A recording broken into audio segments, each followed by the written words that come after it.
-26y + 10 = 0. అరే ఈ problem solve చేయడం ఇంత ఈజీనా? మరేమనుకున్నావు?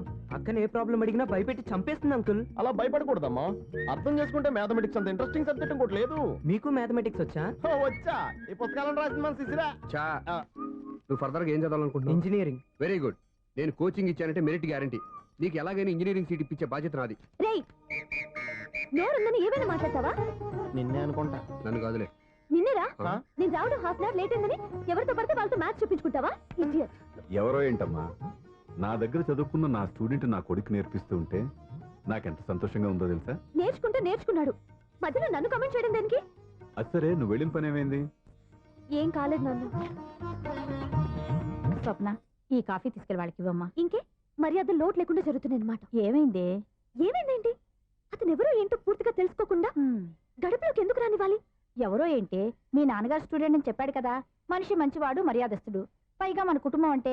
చాలు ఈ ఉపన్యాసాలు. వెళ్ళి కాఫీ సమర్పించుకో. నీకు ఈ మధ్య పిచ్చికోపం ఎక్కువైంది. పిచ్చి నాకు కాదు, నీకు పట్టింది. అతని మంచి మర్యాద ఏంటో ఆ దొంగ చూపుల్లోనే తెలుస్తోంది. కాఫీ థ్యాంక్స్ అండి. తీసుకో బాబు. ఏంటంటే స్వప్న కోపం కాఫీ కన్నా వేడిగా ఉన్నట్టుంది? అది కోపం కాదు, జాబ్ కోసం ఇంటర్వ్యూకి వెళ్ళింది. రిజల్ట్ ఫేవర్ గా రాకపోయేసరికి అప్సెట్ అయింది. స్వప్న జాబ్ కోసం ట్రై చేస్తుందా? అంత రియాక్షన్ అవసరం. ఈ ఓవర్ యాక్షన్ ఆపు. ఓకే, అసలు ఈ విషయం నాకు ముందే చెప్పొచ్చుగా. మా సమస్యలు నీకెందుకు చెప్పటం? అదేంటి సార్, మీ సమస్యలు నా సమస్యలు కావా? నేను మాస్టర్ అనే గౌరవంతో మీకు ఎంత దగ్గర అవుదాం అనుకున్నా, మీరు మాత్రం నన్ను దూరంగానే ఉంచుతున్నారు. అచ్చి బాబోయ్, సెంటిమెంట్ మీద ఎక్కువ వర్కౌట్ చేస్తున్నాడు. ఒరేయ్, మా అమ్మాయికి ఉద్యోగం కావాలి, ఒక మంచి ఉద్యోగం చూసి పెట్టాలని ఒక్క మాట ఆర్డర్ వేసుంటే నిమిషాల్లో వెళ్ళి క్షణాలు ఉద్యోగం సంపాదించేవాడిని. నీకెందుకు అనవసరంగా ఇబ్బంది? మీరు ఇంకేం మాట్లాడదు, నన్ను ఆశీర్వదించి పంపించండి. స్వప్నకు ఉద్యోగం గ్యారెంటీ. ఇదిగోండి సార్, అపాయింట్మెంట్ ఆర్డర్. ఇంత త్వరగా ఉద్యోగం ఎలా సంపాదించావయ్యా? అది సాఫ్ట్వేర్ కంపెనీలో ప్రోగ్రామర్ గా నెలకు 25,000 జీతం. 25,000? సార్ చూసారా, మీరు ఒక్క ఆర్డర్ వేసారో లేదో, బాబాయ్ హోటల్ నుంచి ఇడ్లీ తెచ్చాను, ఈజీగా జాబ్ తెచ్చాడు. అదే ఎలా సంపాదించాడా అని. నా సర్కిల్ లో హైలీ ఇన్ఫ్లుయెన్స్డ్ ఫ్రెండ్స్ ఉన్నారండి. అవునండి, నా అలాంటి వాళ్ళు చాలా మంది ఉన్నాం. ఈ శుభ సందర్భంలో నీ గురించి ఎందుకయ్యా? పోనీ అన్న విశాల సమయం కేటాయించండి నా కోసం. నువ్వు ఉండరా సార్, రేపు పొద్దున 9 గంటలకల్లా అపాయింట్మెంట్. నేను ఆఫీస్ దగ్గర వెయిట్ చేస్తుంటాను. స్వప్న అక్కడికి వచ్చామనంటే ఆఫీస్ లో జాయిన్ చేసి వెళ్ళిపోతాను.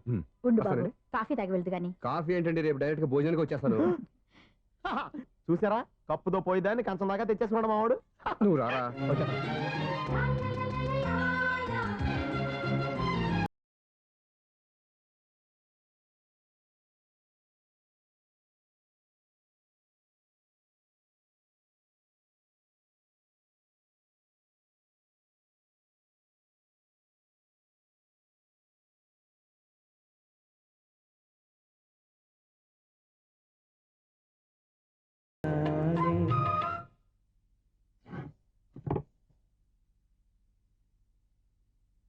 అన్నం పెట్టనా?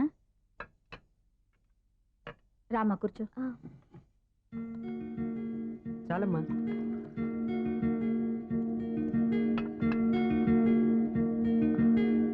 నాన్న, ఏంటమ్మా? నీతో ఒక విషయం చెప్పాలి. ఏమీ అనుకోరుగా? చెప్పమ్మా. ఈ జాబ్ చేయటం ఎందుకో నాకు ఇష్టం లేదు. అర్థమైందమ్మా, నీ అంతటా నువ్వే ఉద్యోగం సంపాదించుకోవాలని నీ ఆలోచన. నీ ఉద్దేశం మంచిదే కాదను, కానీ రేపు ఈ జాబ్లో నువ్వు జాయిన్ అవుతున్నావు. నాన్న, నేను ఎందుకు చెప్తున్నానో అర్థం చేసుకో. నా కూతురికి ఉద్యోగం కావాలని నేను అడగకుండానే అపాయింట్మెంట్ ఆర్డర్తో వచ్చాడు సూర్య. ఆ ఉద్యోగం కోసం అతను ఎంతమంది చుట్టూ తిరిగాడో, ఎన్ని అవస్థలు పడ్డాడో నాకు తెలియదు, కానీ ఈ మాస్టారికి ఏదో చేయాలన్న ఆరాటం అతనిలో కనిపించింది. నువ్వు ఇప్పుడు ఈ జాబ్ చేయనంటే అతను పడ్డ కష్టానికి విలువ లేకుండా పోతుంది. అతను చూపించిన అభిమానాన్ని అవమానించినట్టు అవుతుంది. నీకు ఇష్టం లేకపోతే నువ్వు ఎప్పుడు మానేయాలనుకుంటే అప్పుడు ఆ ఉద్యోగం మానే. కానీ రేపు నువ్వు ఆఫీస్కి వెళ్తున్నావు, నీకోసం కాదు, నా కోసం.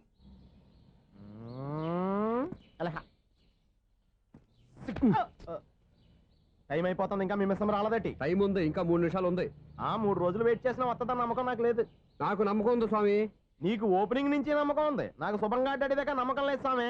శుభమాని అమ్మాయికి ఉద్యోగం ఇప్పిస్తుంటే రాదు, నమ్మకం లేదంటావు. అపశకునాల పక్షి. ఏయ్, ఈ టైటిల్ చాలా బాగుంది. అపశకునాల పక్షి, కింద క్యాప్షన్ రెక్కలేవు. ఎలాగుంది అదిగో వచ్చేసింది. అయ్యి బాబాయ్ ఈడేంటి రాజధాని ఎక్స్ప్రెస్ కంటే ఫాస్ట్కి వెళ్ళిపోయాడు. రండి రండి, ఇప్పటిదాకా మీ గురించి ఫిలిం బాక్స్ కోసం వెయిట్ చేస్తున్నాం. వస్తారని నేను, రారని ఆడు. పెద్ద మినీ ఫైటింగ్ అయిపోయింది అనుకోండి. నేను రానని ఎందుకు అనుకున్నారు? వచ్చేదాకా వస్తారని తెలియక. Good morning Swapna. Good morning. నేను చెప్పానా ఈవిడి గురించే. Good morning. నేను ఈ కంపెనీ రీజనల్ మేనేజర్ని. సార్ మీరు బయటకు వచ్చి రిసీవ్ చేసుకోవడం ఏంటి? మా నోడు తలుచుకుంటే మీకోసం సీఎం అని కూడా ఇక్కడ తెచ్చేస్తాడు, సెక్యూరిటీ లేకపోతే. కొంచెం ఓవర్ అయినట్టుంది. ఈ సీన్ అంత అవసరమా? మీరు రండి. Okay sir.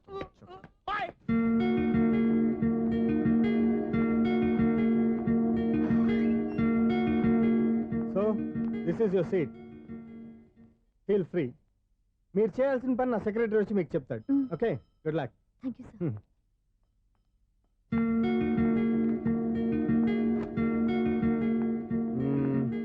రూమ్ చాలా చిన్నదిగా ఉంది కదా, చేంజ్ చేసేద్దామా? ఎక్స్క్యూజ్ మీ, జాబ్ చేసేది నువ్వా నేనా? నువ్వే అనుకో, కానీ వర్క్ చేసేటప్పుడు కొంచెం కన్వీనియంట్ గా ఉంటుంది కదా అని. నాకు లేని ప్రాబ్లం నీకెందుకు?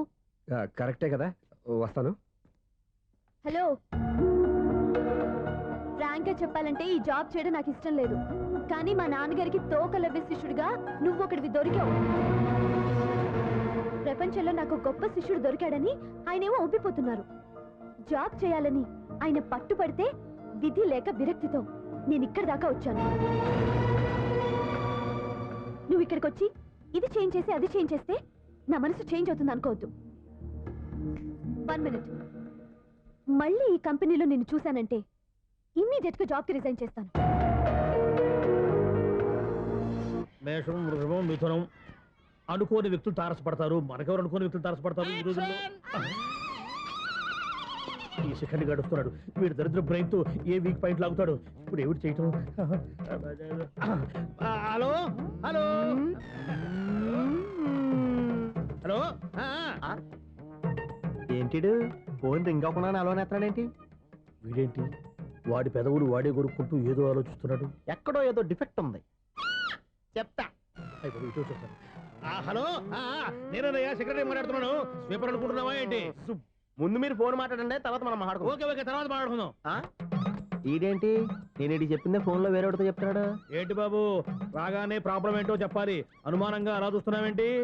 డ్రైనేజ్ ప్రాబ్లం అండి, సంవత్సరం నుంచి చెప్తానే ఉన్నాను కదా. అయితే రైల్వే స్టేషన్ లో రిపోర్ట్ చెయ్యి, నాకు చెప్తావేంటి?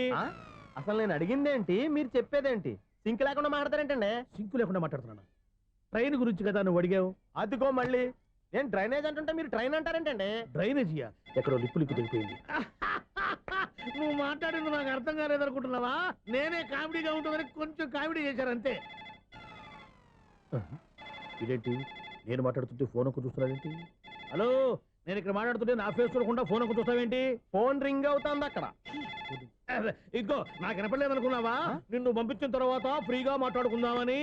అది నువ్వు వెళ్ళు, ప్లంబర్ వస్తాడు. Bye. Hello, secretary of Vinayaka apartments speaking. నాకు గుండు సూది కింద పడ్డా వినిపిస్తుంది తెలుసా? ఫస్ట్ టైం ఫోన్ రింగ్ అవ్వకుండానే ఎత్తి మాట్లాడాడు, సెకండ్ టైం ఫోన్ రింగ్ అయినా ఎత్తలేదు, ఇప్పుడేమో అవతల కట్ అయిపోయినా మాట్లాడేస్తున్నాడు. ఓకే ఓకే, తర్వాత మాట్లాడుకుందాం. వీడేంటి మళ్ళీ ఆడే కొనుక్కుంటున్నాడు?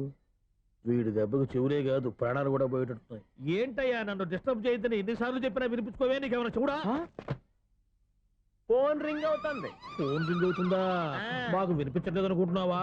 మాకు వినిపిస్తుంది, నువ్వే చెప్పక్కర్లేదు. హలో, ఎవరిది? ఇదిగో మీరు ఎవరైనా సరే ఇప్పుడు మీతో మాట్లాడే తీరిక నాకు లేదండి, ఫోన్ పెట్టేసేయండి. నువ్వు ఇంకా ఇక్కడే ఉన్నావేమయ్యా, వెళ్ళు. ఇదిగో నీ సమస్యలు ఇప్పుడు నాకు చెప్పక వెళ్ళిపో వెళ్ళిపో వెళ్ళిపో. ఇదిగో నువ్వేం చెప్పరా ఇప్పుడు నేను వెళ్ళానయ్యా. అసలు వినిపిస్తా కదా వింటానగా. ఏంటి నీకు చెవుడు? నాకు చెవుడా? ఎవరు చెప్పారు నీకు నాకు చెవుడని? ఒకటి చెప్పాలేటి, నేను ఇప్పుడే వెళ్ళి డాక్టర్ని తీసుకొచ్చి మన అపార్ట్మెంట్స్ లో అందరి మధ్యన మీటింగ్ ఎట్టి నీకు చెవుడా నిరూపించకపోతే బాబు ఆ పని మాత్రం చెప్పక నీ దండం పెడతా. నేను ఆ పని చేయకుండా ఉండాలంటే ఈ నెల నుంచి నువ్వు నన్ను మెయింటెనెన్స్ అడగకూడదు. నువ్వు ఇచ్చినా నేను తీసుకోను. అలాగే నా పర్సనల్ మెయింటెనెన్స్ కూడా నువ్వే చూసేసుకో.